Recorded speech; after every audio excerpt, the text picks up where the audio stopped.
a wound so significant that it meant they stopped having access to their creative selves for the rest of their lives. She describes a general culture of stifling creativity through things such as looking down on, even punishing out-of-the-box answers to questions, having a really specific way of doing things, and different ways of doing things being discouraged, rote learning and tests with only one answer, unique ways of learning and being not being understood or accepted by busy teachers. But on top of this general wounding culture of school, many of us also have specific incidences. Some of you will know Brené Brown, the shame researcher. She is well known now for all different areas that she covers, but she began her work primarily researching shame and its impact on the adult life. And she says, when I started the research on shame 13 years ago, I found that 85% of the men and women who I interviewed remembered an event in school that was so shaming, it changed how they thought of themselves for the rest of their lives. But interestingly, she found that 50% of that 85%, so half of those people, carried shame wounds that were around creativity, that were so deep and so real that it was felt even in midlife. So this is a sort of reflective session. So I would love for you to take a couple of minutes and just consider your own experience, and both referring to that general culture of kind of stifling creativity, but also any specific incidences. You can just reflect for a couple of minutes just personally, or you can raise your hand and share, or you can chat into the chat box if you're willing to go there and share an experience.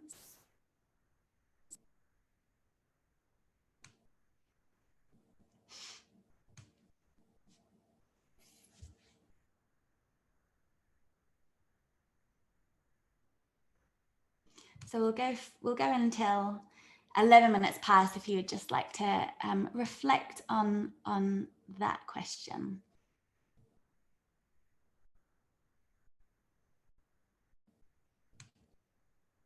I'll type it into the chat box. Do you carry wounds of creativity, either from the culture of school or a specific incident?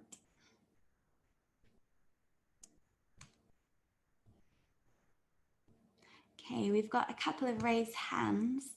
I'd love to hear from you, Sheila, if you're able to unmute. Yeah. Two things that I've never forgotten about what happened to me in school. I used to read a lot. I read 2 or 3 library books a week. Only I wasn't very good at remembering the titles. I just enjoyed reading them. And one of the teachers said to the class, "So who's reading something?"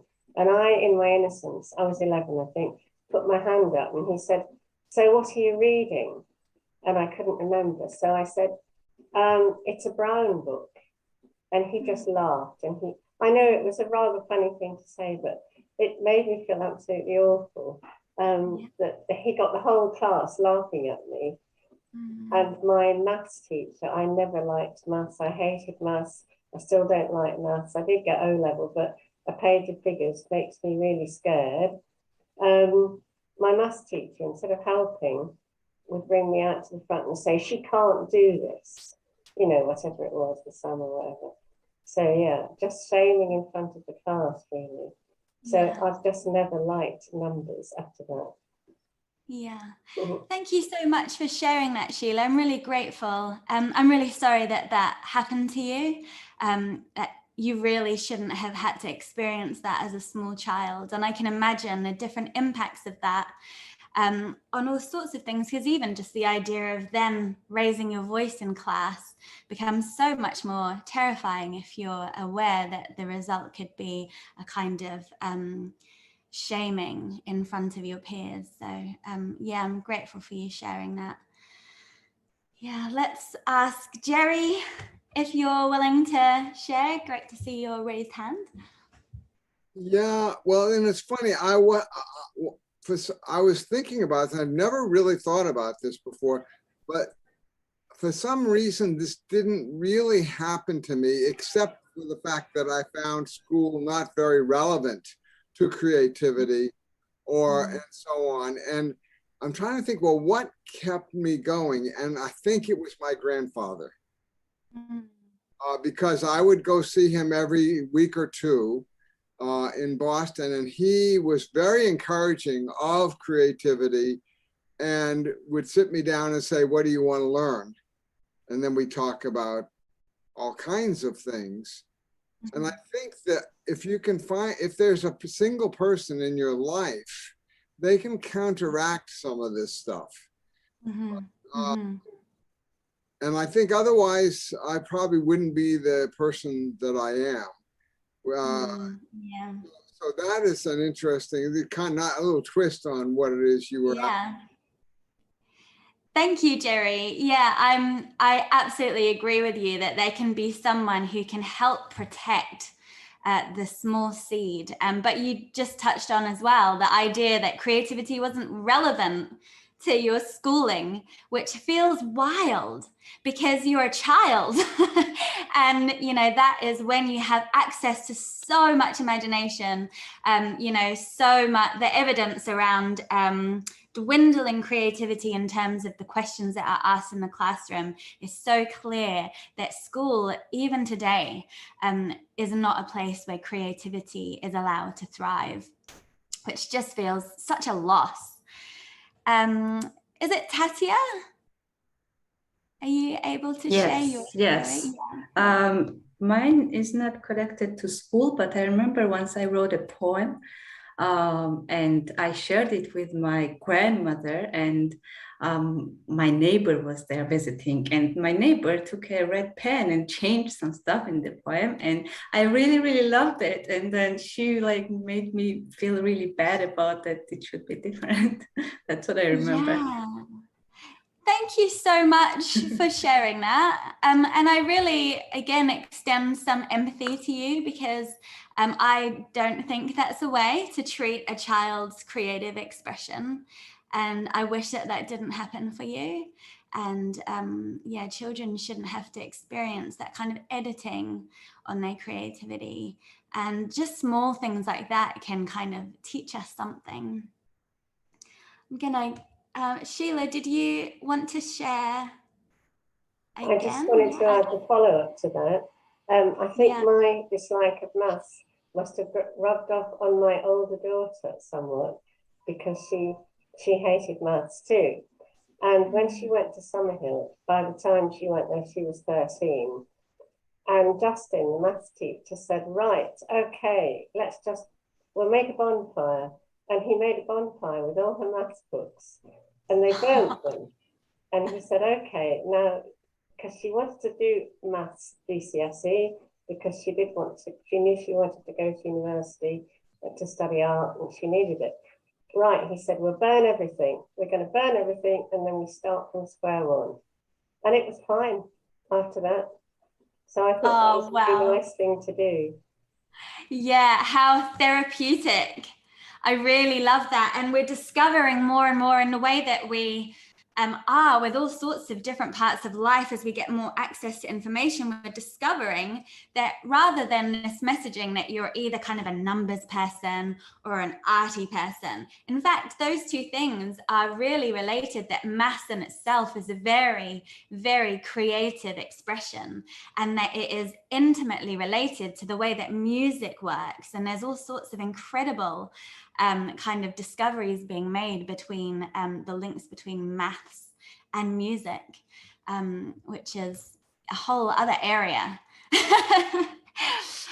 But that really perfectly, I'm really grateful for that, Sheila, because that does move us into the next little part here, which is about not just these specific incidences or the kind of specific schoolish culture, that we've spent our childhoods in, but also around broader narratives that we have picked up as a society around creativity. And these narratives come up time and time again with the mothers that I work with. So messages around creativity, such as some people are creative and others aren't. You are either good at singing, dancing, painting, music, or you're bad at it. And only people who are good at these things should do these things. Other messages that exist in our kind of society are things that people who attempt those creative expressions and don't reach perfection are a failure, or messages around people who aren't performance ready are kind of embarrassing. There's also messaging around there not really being much point to these creative expressions unless you are really good or even perfect at them. And finally, one of the messages that we carry in our culture is that around the commercialization of these things. So these things are only really worth doing if you can make money from them or some kind of livelihood from them.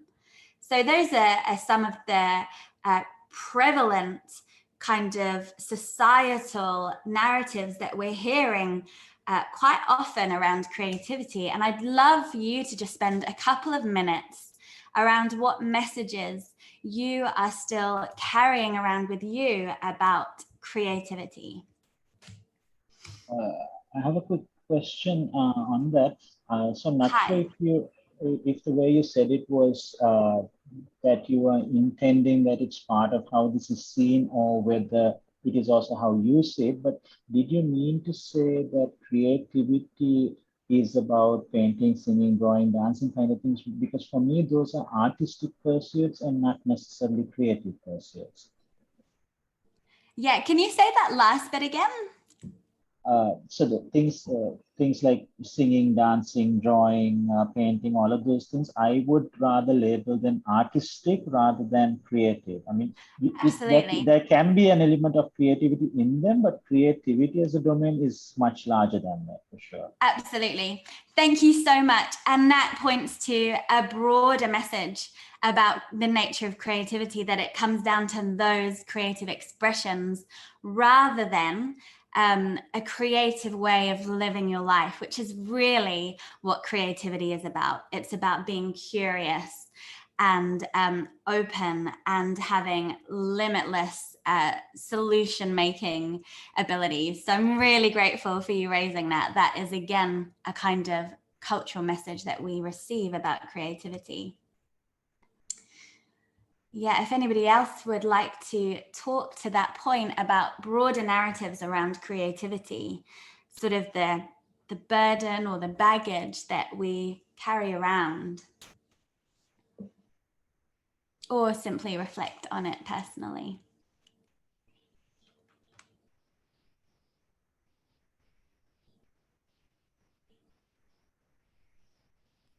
I can say from my experience that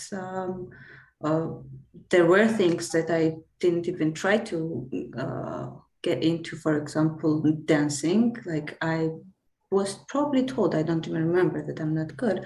And like, I never even tried because I knew I wasn't good, but I was good in playing the piano. So I put the whole myself in it. And yeah, just that was very narrow green light for me, you know. And looking at my children, they are a bit also like that. Like, they already think they have these limitations and they shouldn't try this or that. They go to regular school. Yeah, exactly. I'm presuming that's against your best efforts as well. But it's it's a sort of societal load that our children just pick up and end up carrying. And Sheila says, yes, that's why we have small children. That is why all small children can and do draw. And then there comes a point when some of them say, I cannot draw. So did someone say to them, what did they say to make this confidence in their artistic ability shrink?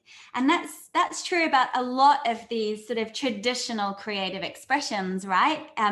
You know, a beat comes on and the small child will naturally move their body to it.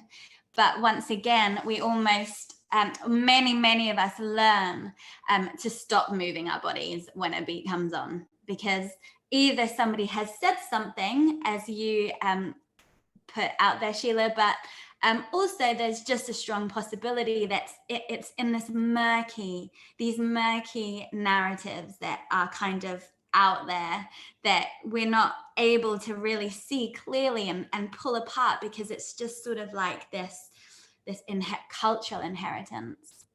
As some of you, thank you for those shares, but yeah, some of you will notice that a lot of those messages and those narratives that I touched on are largely present only in modern capitalist society. They are an inheritance of colonization. I call this kind of cultural narrative that we've received from capitalism or colonization. I see them almost as meta wounds. So toxic societal beliefs that are actually felt in just the same tangible way on an individual level as those specific incidences that we might have experienced at school. But we'll find when we turn to indigenous cultures, I speak here primarily of the Maori culture that we have here in Aotearoa, but when we turn our face to look at indigenous cultures, we discover that almost always the opposite of these narratives are true here. So we discover that everybody is a creative being, that we are it's intrinsic to being human, is a kind of creativity and curious way of moving about the world. We discover that those creative expressions such as singing, music, mark making, movement, and storytelling, these are not necessarily for performance, but are communal activities and are about service to our community. We discover that creative activities are medicinal or spiritual by nature. They're sort of a part of a well-being package. Being good at them, let alone perfect, is neither here nor there. They aren't about the individual shining, but they are about the collective health of the community. So it's always good when we're peering into our own school wounds that when we are working to heal them, we're also doing the work of uncolonizing our minds. So I'm sure you understand that school wounds of creativity can be healed, that the daily gentle reclamation of your creativity is a way to heal this. And that this healing looks different for everybody. It's unique to each person. Some people might want to have their hand held through the process. It might look like signing up to an evening class. I've just joined a expressive art class, which I'm loving, the freedom, undoing all of my art training from childhood years. It might look like secretly writing poetry on the toilet. It might look like just expressing yourself more creatively as you posit ideas. It might look like remembering what it is you loved when you were 10 years old and figuring out a way of doing more of this. One of the important things I've come to understand about healing our school wounds is that it can't only be done by talking. So that is a really powerful way. So the wounds that you shared with me and that I then received with empathy, Brené Brown says that exchange is really crucial as we're seeking to heal the shame areas in our life. So the talking is important, but also the embodiment is key. So actually using our bodies in our own healing. And that's what we're going to spend the next 20 minutes doing together. But before we do that, I would love for you to just take a quiet moment of reflection, maybe just 1 minute, and just feel into if there is an invitation that you're feeling around your own school wound of creativity. If something has been sparked within you about how you might want to honor that wound and begin healing it. So do just take a moment. You can share that as well.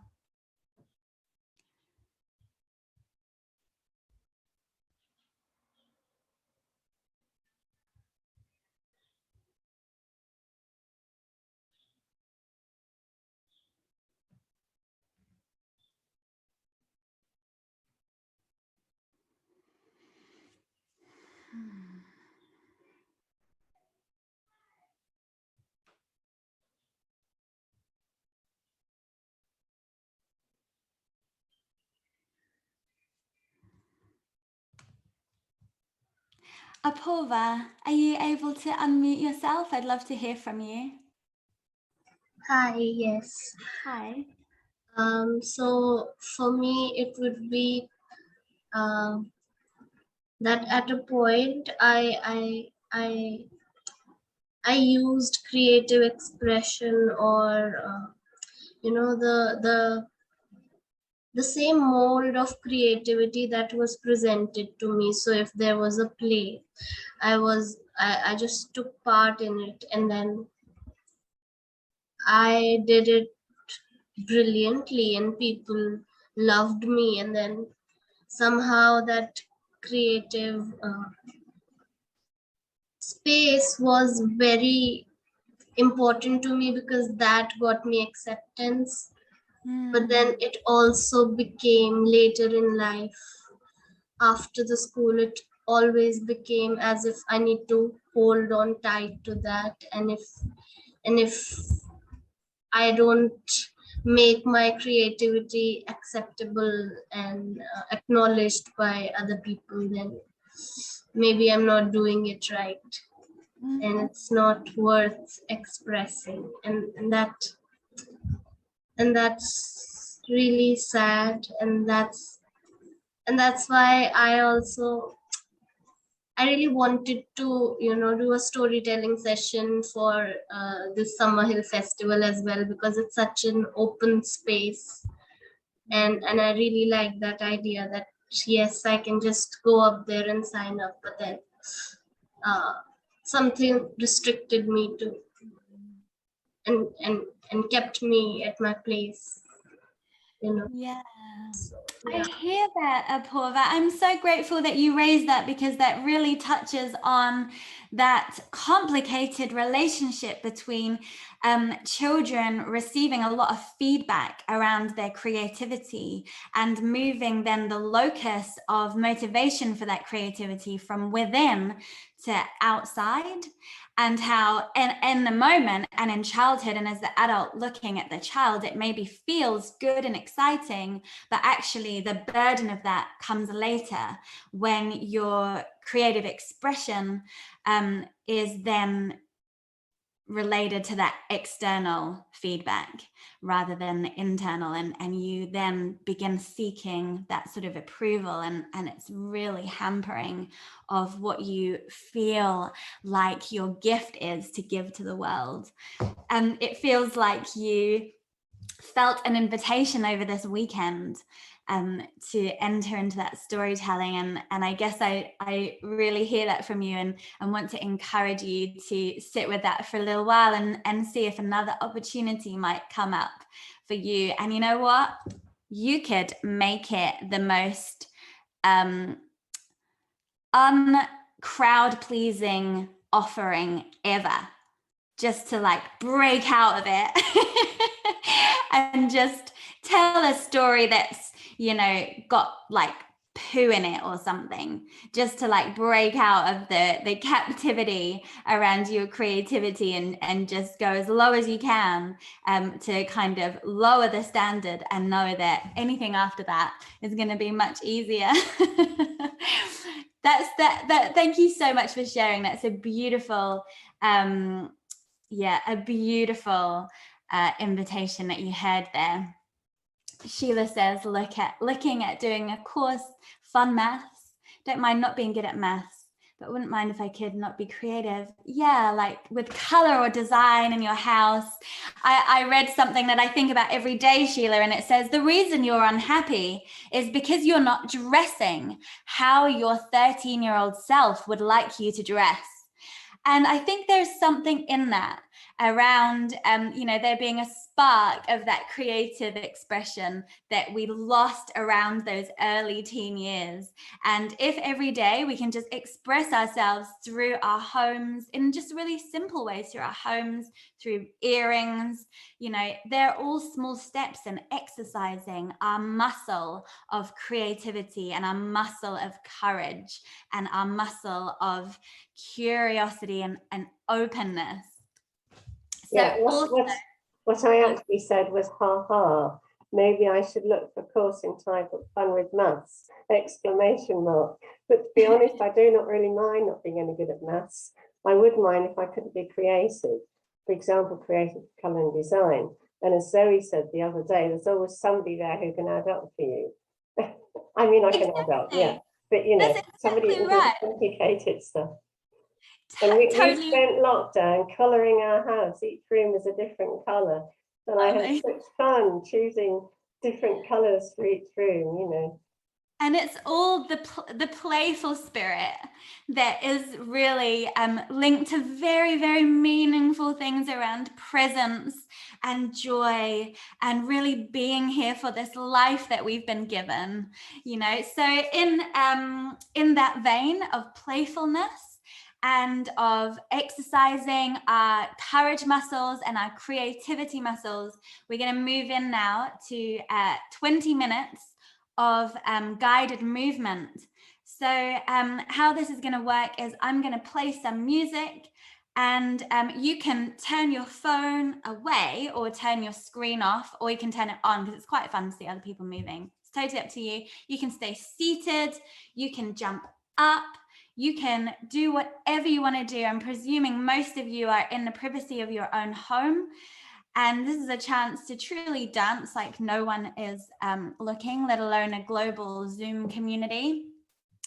And there are 8 songs, and I'm going to give you a prompt for each song. And you can use my words as an invitation, or you can just simply dance. We've got a few different songs that are going to play. And it goes for 20 minutes, and then we'll come back together for just 1 or 2 minutes of closing. I'm going to test the sound. So if you can give me a thumbs up just around how my voice comes out over the microphone, because sometimes I have to adjust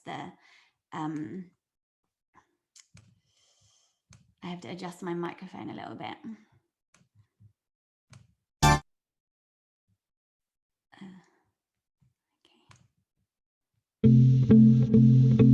Okay, how is my voice sounding over this? Can you give me a thumbs up? Great. So I'm going to invite you to just take a moment to just set your intention for the next 20 minutes. Take a quiet moment and just make a little vow to yourself for how you're going to show up to yourself in this guided movement.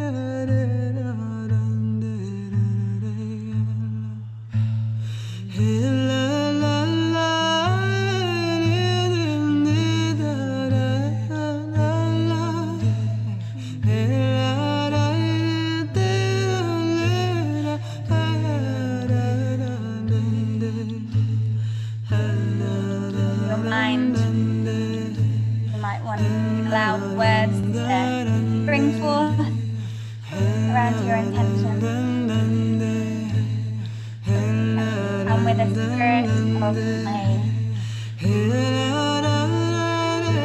Come with a willingness to unravel and uncolonize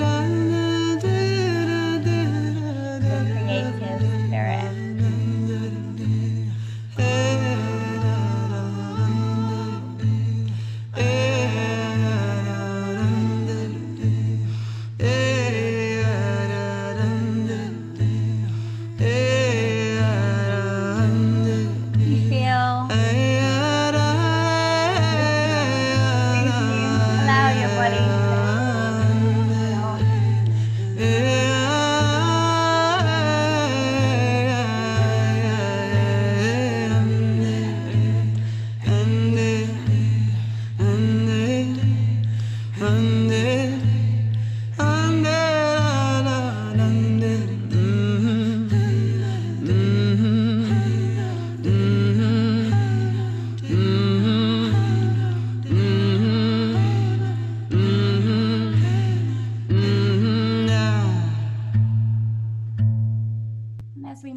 next song, I'm going to invite you to begin shaking your fingers and shaking the edges of your body. Shaking is one of the most powerful things you can do. Begin shifting the energy to a new state.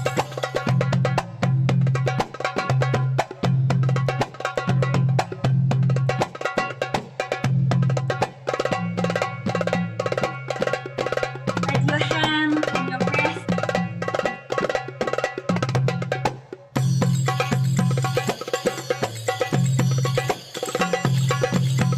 Spread your arms and your shoulders.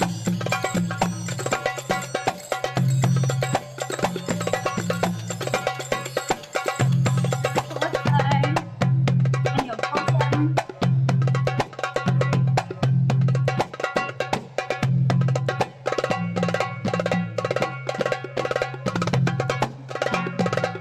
Shake your legs.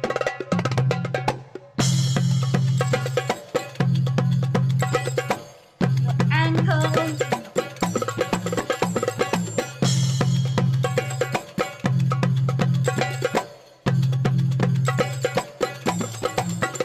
I think there are monks that shake for 5 hours at a time as their spiritual practice. They're aiming for 2 minutes. See how many different parts of your body you can get shaking.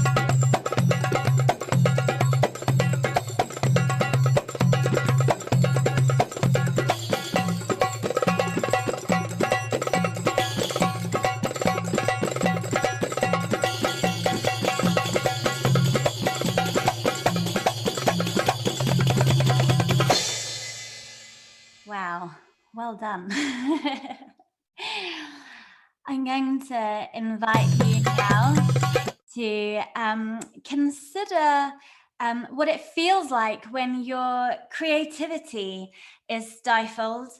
I would like for you to use your imagination and your body to picture yourself with a small creative spirit, being shrunken and thwarted and stifled. Your body to express this feeling.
And as we move into the next song, I'm going to invite you to picture the small you, perhaps your inner child or the wounded child, and use the next couple of minutes to send some soothing there. Use your body and imagination to soothe that small child.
There's an invitation to begin to dance as though the key has been unlocked on your creativity, that you are in full creativity.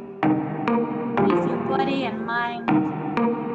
Bring out this idea that you are unstifled. There's no one else here around me, sinking my feet in the sand. I'll be right here on this island. I hope that you understand. Ooh, yeah.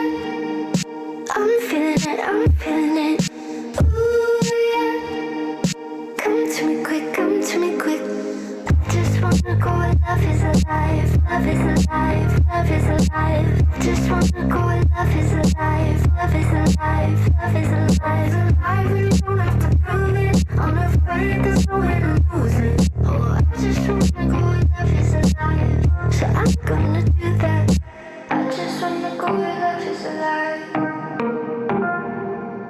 I just wanna go where love is alive. All of the chaos surrenders, changing the currents and tide. The water can keep getting deeper, 'cause I'll be right here staying dry. Ooh, yeah. I'm feeling it. Ooh, yeah. Come to me quick. I just wanna go where love is alive. Love is alive. I just wanna go where love is alive. Love is alive. I really don't have to prove it. I'm afraid there's nowhere to lose it. Oh, I just wanna go where love is alive. So I'm gonna do that. I just wanna go where love is alive. Love is alive. I just wanna go where love is alive. Love is alive. I really don't have to prove it. I'm afraid there's nowhere to lose it. Oh, I just wanna go where love is alive. I just wanna go where love is alive. I just wanna go where love is alive. So I'm gonna do that. Ooh, yeah. I'm feeling it. Ooh, yeah. Come to me quick. Ooh, yeah. Ooh, yeah. Just wanna go where love is alive. Love is alive. Just wanna go where love is alive. Love is alive. I really don't have to prove it. I'm afraid there's nowhere to lose it. Oh, I just wanna go where love is alive. So I'm gonna do that. And with this next one, just carry on in a spirit of freedom. Our last rinse out, really. Let it all out. get down. Yeah.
Our last song is a slower song, and it's an opportunity for you to picture your creativity in visual form. It might be like a baby or a small plant. Allow a picture to come to you and take a couple of moments using your body to express how you are going to nurture, feed, and create the conditions for your creativity to thrive. So this is our last song here.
I'd like to invite you back in. We are on perfect time. We have 1 minute to wrap that up, and I'd love to invite, I'd love to have a little moment of integration and invite people to just choose one word to sort of integrate that experience for themselves. So if you have one word or a few that you'd like to pop into our group chat or raise your hand, this is the moment to do so. Something that sums up how that felt for you, or something about the session. Grateful from Kata, thank you. Crystal says, thank you so much. It's been a long time since I danced. Helps to bring peace, doesn't it? Sheila says, alive. I think so too. And I think this idea of these wounds of creativity preventing us from accessing this medicine feels really quite unjust, particularly in these heavy, heavy times. Tatia says, peace, sense of community. Sheila says, I got out of breath. Me too. Look, I'm still gasping. Thank you so much for being here, everyone. Thank you for sharing your stories. Thank you for being vulnerable. Thank you for being brave. So good to start my day with you all doing this. And yeah, I hope you enjoy the closing session of this festival. Maybe I'll see you in person next year, fingers crossed, if we all gather in the UK. Sheila says it was inspiring and exciting. Let's make a pact to keep dancing. Yes. Thank you, everybody. Do I have to hand over to you, Kata?